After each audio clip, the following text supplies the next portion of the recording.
دوستو، آج ہم خداوند کے زندگی بخش کلام میں سے پڑھیں گے حزقیل اس کا 5 باب 1 آیت سے لے کر 9 آیت تک۔ اے آدم زاد، تو ایک تیز تلوار لے اور حجام کے اس طرح کی طرح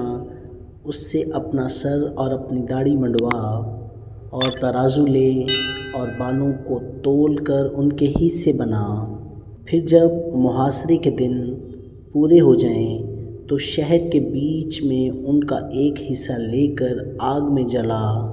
اور دوسرا حصہ لے کر تلوار سے ادھر ادھر بکھیر دے،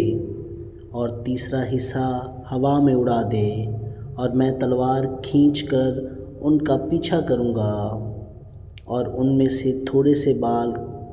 گن کر لے اور ان کو اپنے دامن میں باندھ، پھر ان میں سے کچھ نکال کر آگ میں ڈال اور جلا دے۔ اس میں سے ایک آگ نکلے گی جو اسرائیل کے تمام گھرانوں میں پھیل جائے گی۔ خداوند خدا یوں فرماتا ہے کہ یروشلم یہی ہے، میں نے ایسے قوموں اور مملکتوں کے درمیان جو اس کے آس پاس ہیں رکھا ہے، لیکن اس نے دیگر اقوام سے زیادہ شرارت کر کے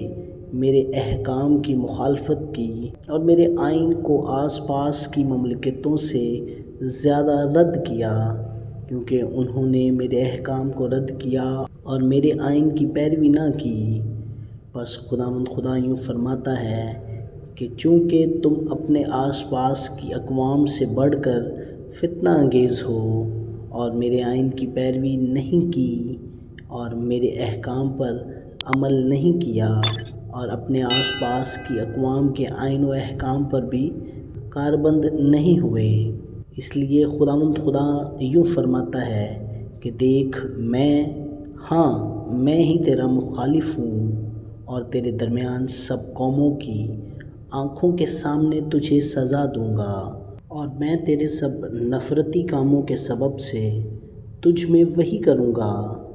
جو میں نے اب تک نہیں کیا اور کبھی نہ کروں گا۔ خداوند کا پاک کلام پڑھا اور سنا جانا ہم سبوں کے لیے باعث برکت ہو۔ خدا کا شکر ہو، آمین۔